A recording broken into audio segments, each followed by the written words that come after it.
Okay, welcome everybody. This is the last talk for this semester. As you can see, I already wear my festive sweater, so we're almost at the end of the seminar series for this year. We hope that we will see you again next year with more exciting talks. But for now, we have the pleasure to having Olmo and Akker, who will talk about pre-registration today.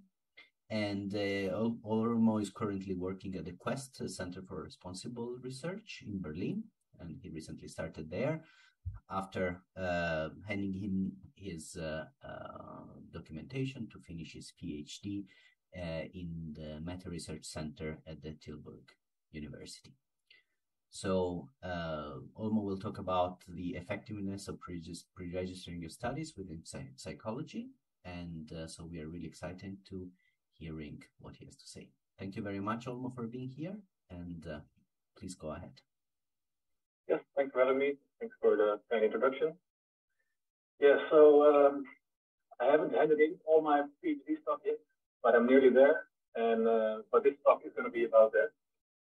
So it's basically going to be a whirlwind through all my papers. So it's a lot of information. It's pretty condensed, maybe.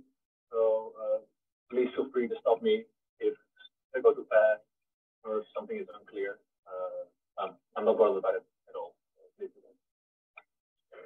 So you can see the screen, hopefully. And this is the preliminary title of my dissertation, Pre-registration, Past, Present, and Future.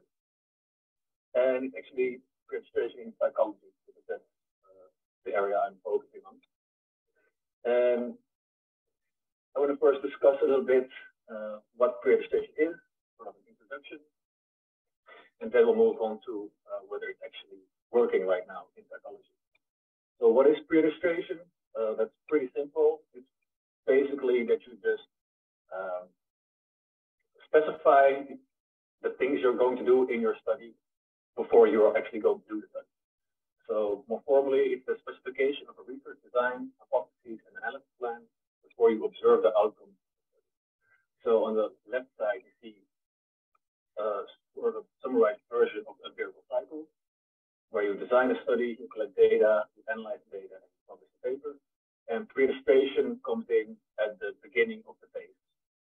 So before you actually go to observe your data, you pre-register your research decision. Now, this has become really popular over the, let's say, last 5-6 years. You can see that on the right panel. So in 2012, 2013, there were tens to hundreds of pre-registrations on the Open Science Framework, which is one of the most popular sites to load your pre-registration. And you can see that expected number for 2022 is 120,000. So that's a huge increase. You could even say like an exponential growth. So it's becoming more and more popular, this practice. And why is that the case? Yeah, I can explain that by looking again at the empirical cycle, but now removing pre-registration. So we just have the empirical cycle like the old days, so to say. And that means that you do not fix your research decision, your plan beforehand. And it also means that you have a lot of freedom to do to change these research decisions based on the outcomes of your study. So if you look at the right picture, this researcher has collected some data, and now they have a choice. Okay, which statistical test am I going to use? So let's say the top line is a t-test, maybe the one below is an f-test, the one below that might just be a chi-squared, something. So there's all kinds of choices you have as a researcher, not only a statistical test, but in general. But let's stick to statistical tests now, for example. And you can see that one outcome, one p-value is marked red, and that's the one below 0.05, because researchers typically like p-values below 0.05 because it makes your paper easier to publish. So if you found an effect of X on Y, then journals are more enthusiastic about the study than if you say, okay, I didn't find anything going on between X and Y. So researchers They like p-values below 0.05 generally.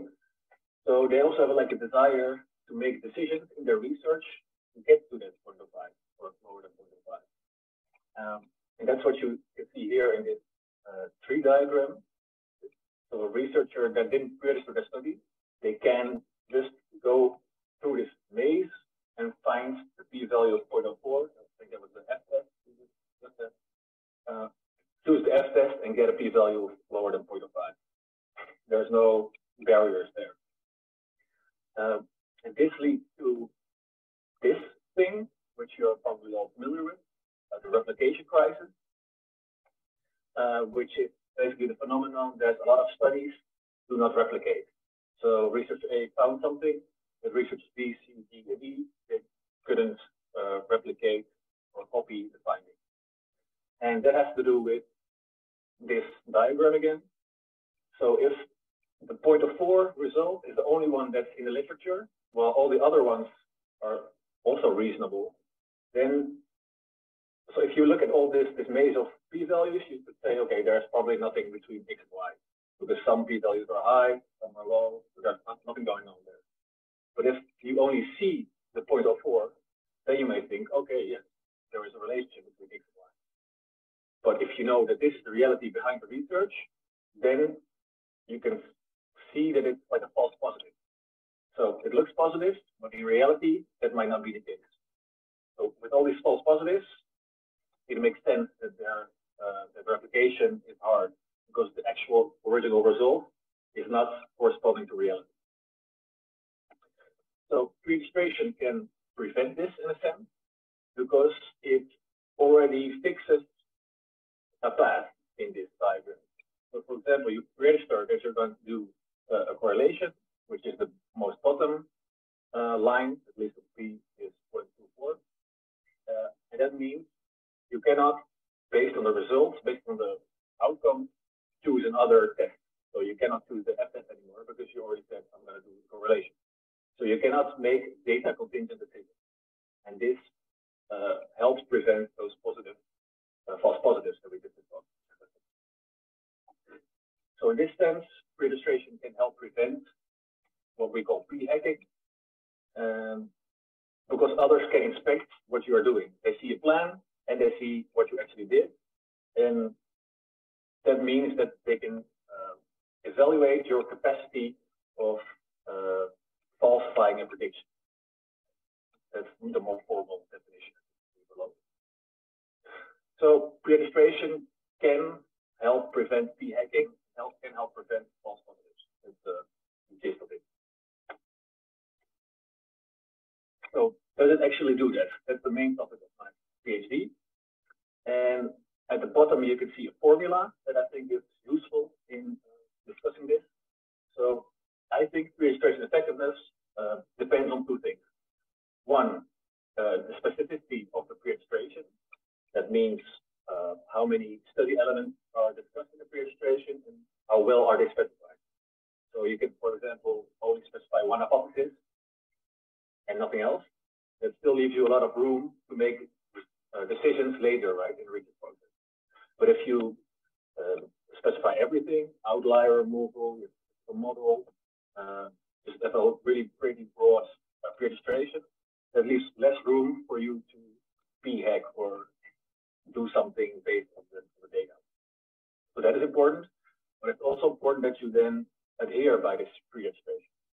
So you can have a really lengthy preregistration, everything specified in detail, but if you then deviate from it and just do a totally different research study, then also preregistration doesn't make sense, right? So these two things are key components of whether preregistration actually is effective or not. So this has been studied in medicine already, and that's with the help of clinicaltrials.gov, which is a website that basically all clinical trials should be posted on there, should be registered on there. That's mandatory by the, I think, made mandatory by the US government and also other governments. So you have to register your trial there. So that also allows researchers to check, hey, how good are these trials? Are they specific or not? And are they actually in line with the actual studies that this is one study that looked at this, and they looked at specificity, and they found that many registered trials on this website were not fully specific. So for example, they often lack information about randomization or blinding in their studies, so not specific.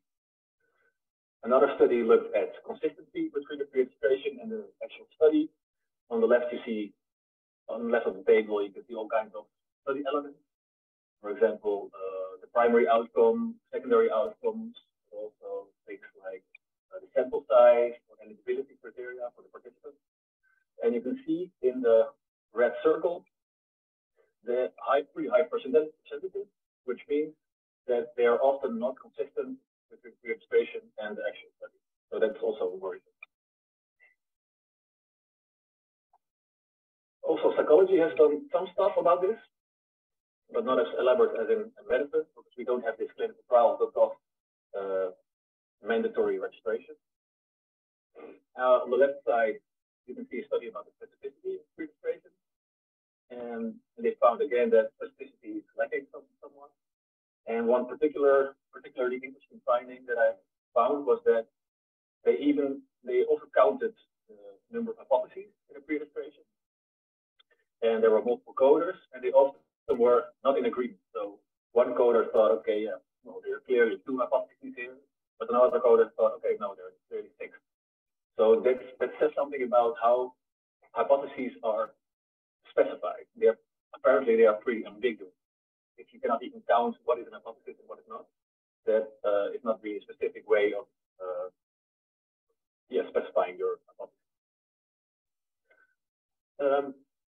Another study looked at consistency, and Aline Klaas and others, and they looked at papers from psychological science, and again she found a lot of discrepancies, and most importantly, undisclosed discrepancies between the pre-registration and the paper. So deviating from your pre-registration is not always bad. It can be really reasonable. You could have just good reasons, never know what happens during your research. But it's always important to discuss these. So why did you make this deviation? Do you have a plausible argument for it, yes or no? And Aline Klaas found that they observed deviations in all but one study. These deviations were not fully disclosed. So that is problematic, because then as a reader, you do not know whether actually they adhere to the registered plan or not. So these are some preliminary findings, and I decided to assess these things, but simultaneously and also with a bigger sample. So we basically looked at all registrations in psychology out there.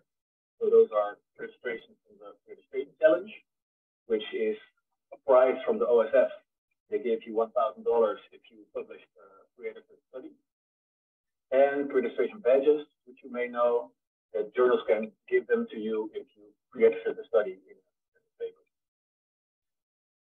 We have some exclusion criteria as well, so we didn't use studies other than psychological studies.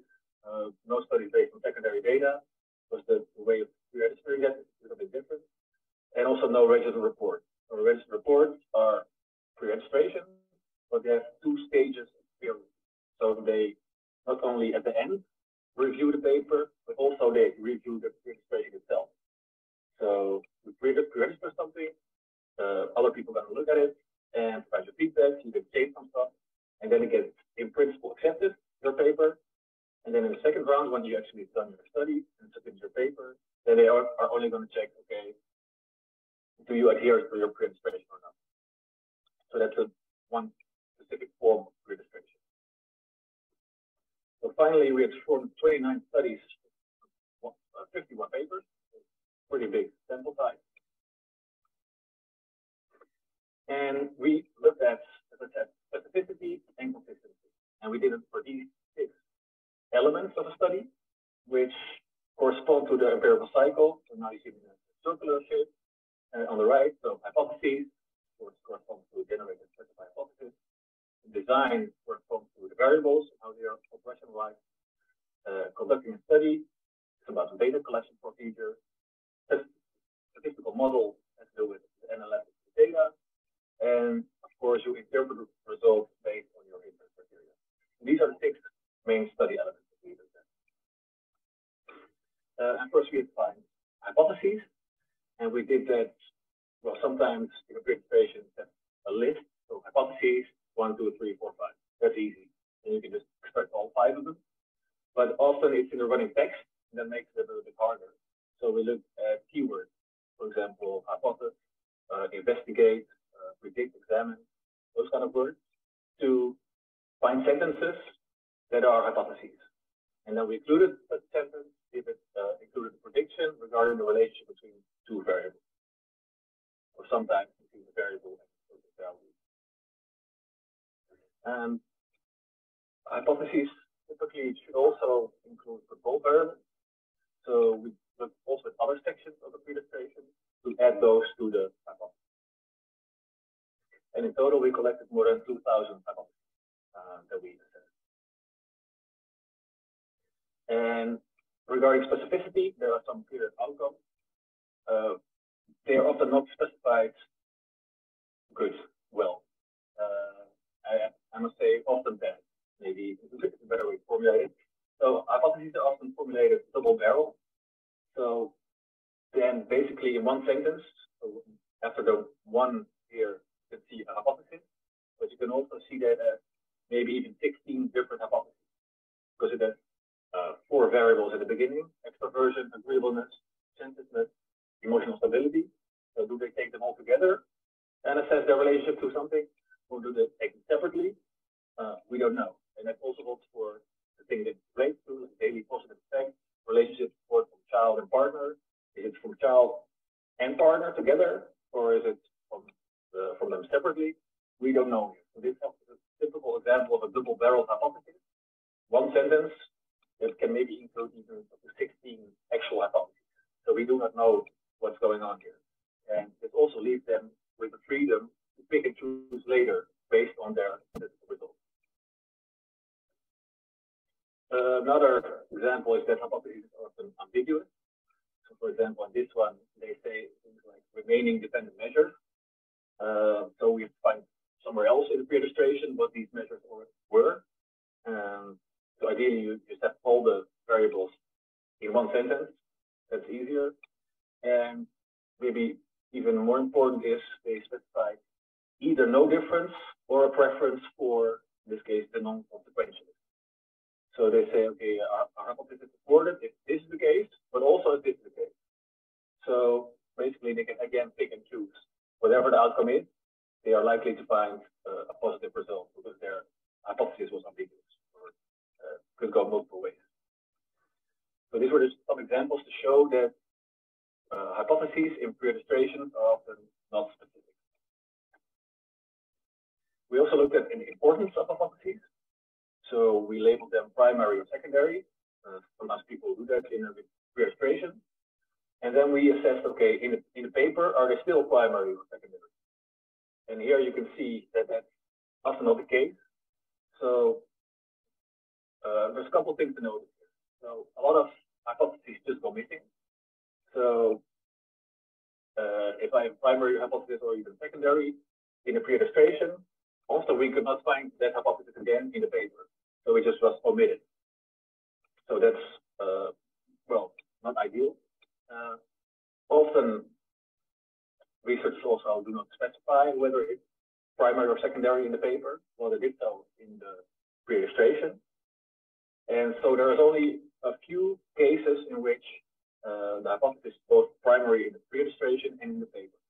So sometimes it's missing, sometimes it becomes secondary.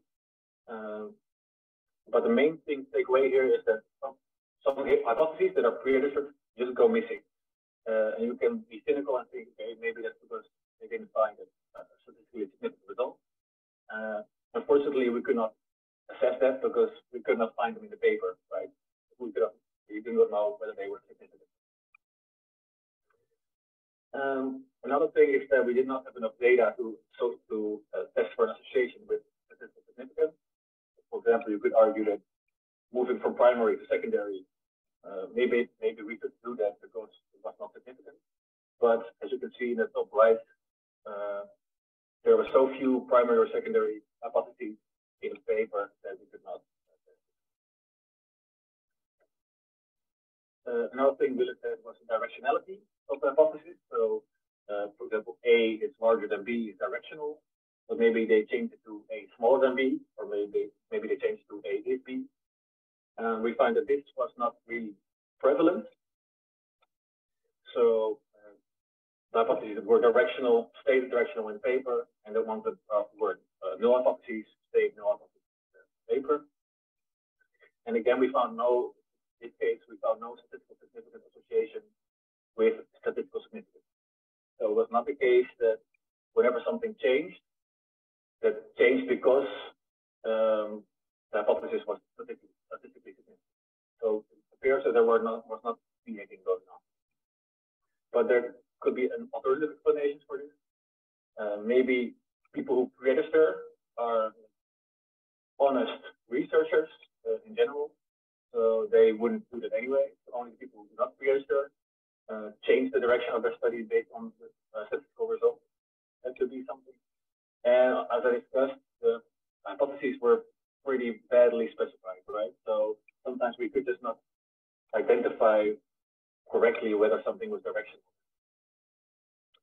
So that could also hamper the correlation between direction changes and statistical significance. This is one particular example of a direction change. So in the pre-registration, they say, we do not anticipate that variable 1, judge attachment anxiety or avoidance, will be associated with accuracy.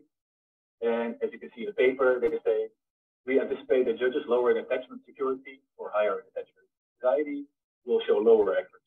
So this changed from a null result, null hypothesis, to a direction hypothesis, just to give you an idea of what we mean by this. Then onto the other 4 or 5 elements. We now finish up with hypotheses and look at the other 5 things.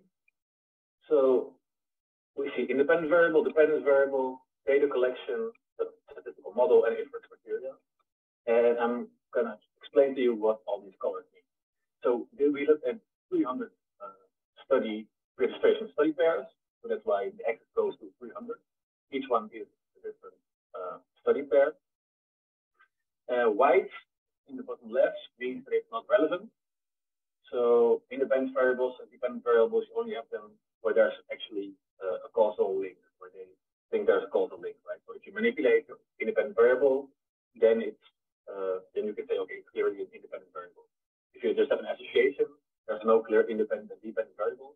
So white are basically associations. So we didn't look at those, only at independent and dependent variables. So that's the white part. Then red means that it's not specific at all, or it's not even mentioned. So for the independent variable, not that many, but still for such an important thing, like one of the key variables, it's a pretty red bar, meaning that it's not that the operationalization of these variables are not always really specific. Then gray, we can see that in the dependent variable bar, which means that only a part of the elements of this variable are specifically pre-registered. So, and then green means it's perfect, it's good. We know exactly what they are going to do with this variable in the eventual study. So red means bad, gray means it's okay, and green is good. So that's, you can now hover over the other stuff. The data collection procedure is pretty well specified. Statistical model is split in between, and inference criteria are really badly specified. That's because a lot of people just assume a p-value of alpha of 0.05, but they do not specifically specify it in the pre-registration. So that accounts for the big red box in the right-hand side.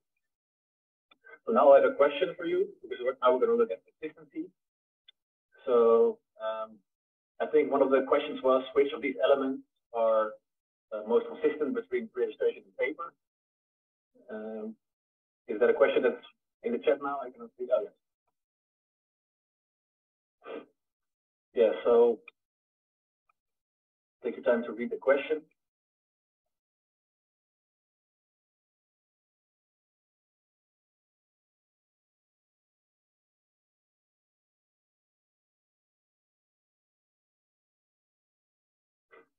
I actually don't know the answer myself, but we'll see then on the next slide.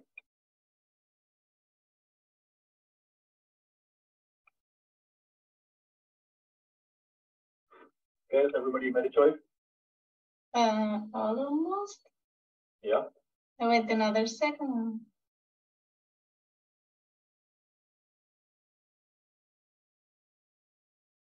Yep. Yes, so the big reveal is coming. Okay, so this is what people thought. So the most consistent is the statistical model, and inference criteria is 0%, so that's interesting. So let's see what the actual data show. So hypotheses are not in this picture, but we already saw that there's many inconsistencies, right? The flow diagram we just saw, some were even missing. So that's not a good answer in this first question. What we can see here is also an extra color, black, and black means there was not sufficient information to compare them. So, for example, if there's in a preregistration, if there's no statistical model at all, we cannot say whether it's consistent between preregistration and paper, right? Because we can't compare it at all. So the same goes for in the paper, they don't specify it. So that's black. Black means not comparable because there's not sufficient information, which is, I think, also worrisome because these are really important elements in a study, right? So if there's no information about it in either preregistration or paper, that is a problem by itself. But now we're going to look at consistency. And we can see, I guess, that the dependent variable and the statistical model are okay. If you account for the white and the black areas, I would say that the independent variable and the dependent variable are most consistent between preregistration and paper. And data collection procedure and the statistical model are a bit in between. We can see also a lot of red there, which means that it's inconsistent. Green is consistent, red is inconsistent, white is not relevant, and black is we could not compare because there was no information. So the statistical model that the most of you thought was most consistent is reasonably consistent, but I would say that the variables are more consistent in registration. So how does this work together? So as I discussed earlier, effectiveness is consistency times specificity. So basically, this is a multiplication of the two previous figures and shows you the overall effectiveness.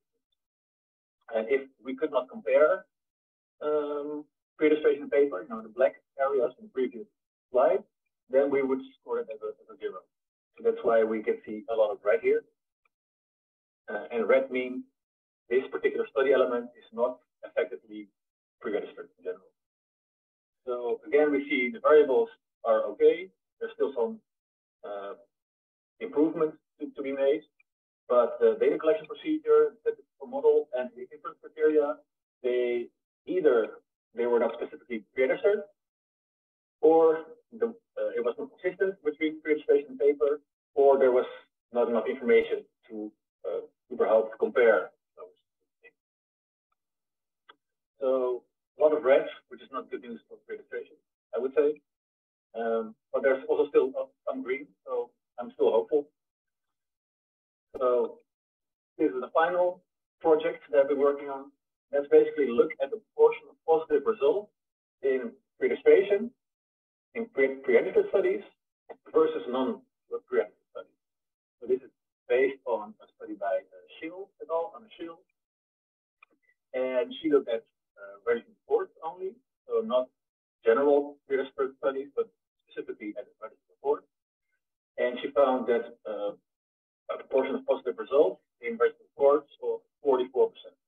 So for 44% of the results in RRs were positive, and in the general literature, that's a whopping 95%, more or less. So in the general literature, 95% of the findings are positive. So it's a huge proportion of positive results. And we know or suspect that there's a lot of fake false positives there, right? Like we mentioned in the beginning. So this was a result that we would expect from registered reports, and this would indicate that the registered reports actually help in preventing p-hacking, for example, because we don't see these false positives anymore. So I decided to do this as well, but with regular registration. So what we need was a control group, So we already had all those previous studies from the previous studies that I mentioned. So we now need, for each one, we need one pre-edited study. So what we did was we looked at every study in our sample and on Web of Science and looked at related records, which you can click and you get a whole host of related papers. We selected the first one that was not pre-edited. So that was our control paper. So now we have let's say 300 or maybe 400 pre-edited studies and 400 non-pre-edited studies. We compared them, what the proportion of positive results were for each sample. So for these non-pre-edited studies, we received all statistical results in the results section. So basically all p-values, except for checks of manipulation and checks of statistical assumption, because they do not really test hypotheses, right? So that's not what we're looking for.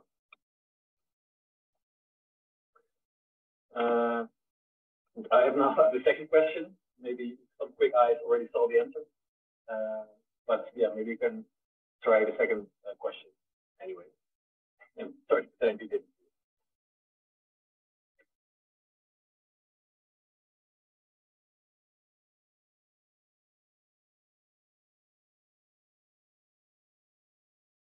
It's coming in a second.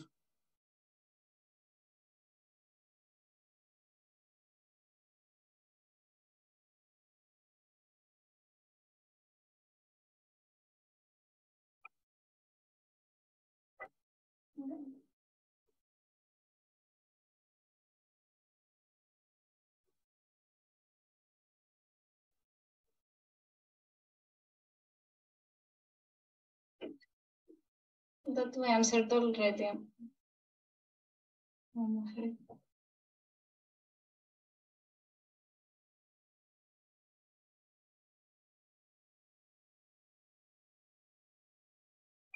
Everybody made a choice?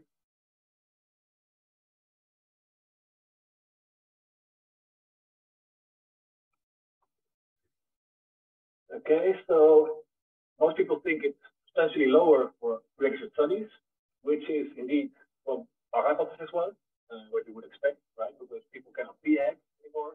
So these fake positives or false positives, they are supposed to be gone, and we have a more truthful representation of reality.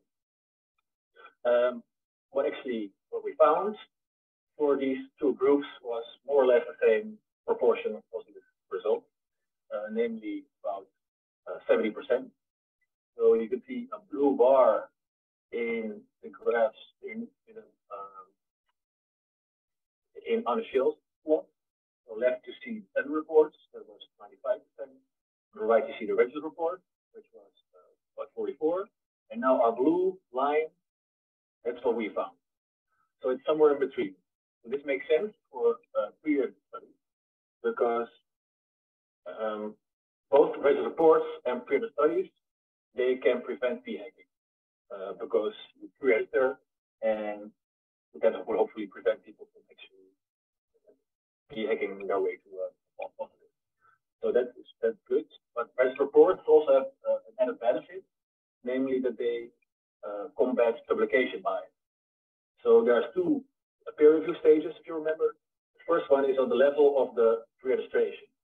So already, if it's a good pre-registration, if the study plan is good, then the journal would say, okay, we accept it in principle, and afterwards we're only going to check whether you adhere to the pre-registration or not. So they don't look at the results in the report. So that's the difference between a regular pre-registration, where you just publish a paper that you pre-registered earlier, but the journal can still say, oh yeah, it's not positive, or it's not a significant result, so we're not going to publish it. So registered reports combat p-hacking, but also publication bias. Pre-registrations combat p-hacking, but not publication bias. And if you do not do anything, then both publication bias and p-hacking are possible. So it makes sense that for our sample pre-registered studies, that it's in between 95% and 44%, right? But now the big puzzle is, why do these non-pre-registered studies also have this proportion of positive results? So then we can discuss this later. Maybe it has to do with how we selected this control sample, because like the general samples that you see on the screen, the estimate of the proportion of positive results is more than 90 in most studies.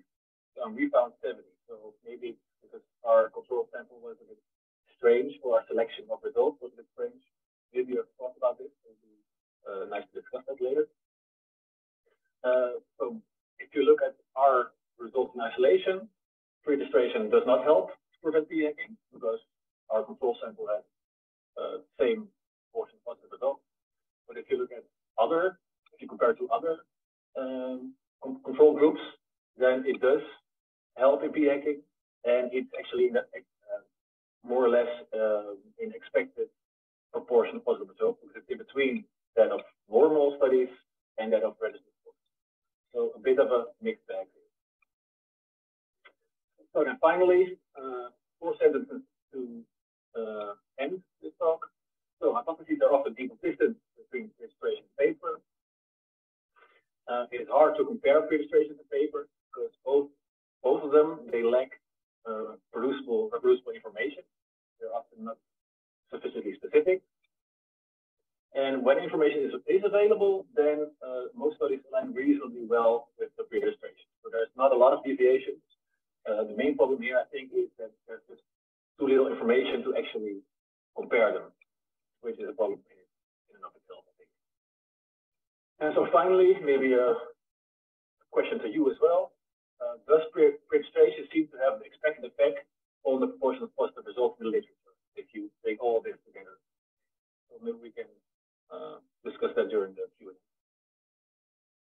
for which I have just drafted some questions. Not sure if we get to them, but just as some, how do you say that, to get your brain going. So that's it.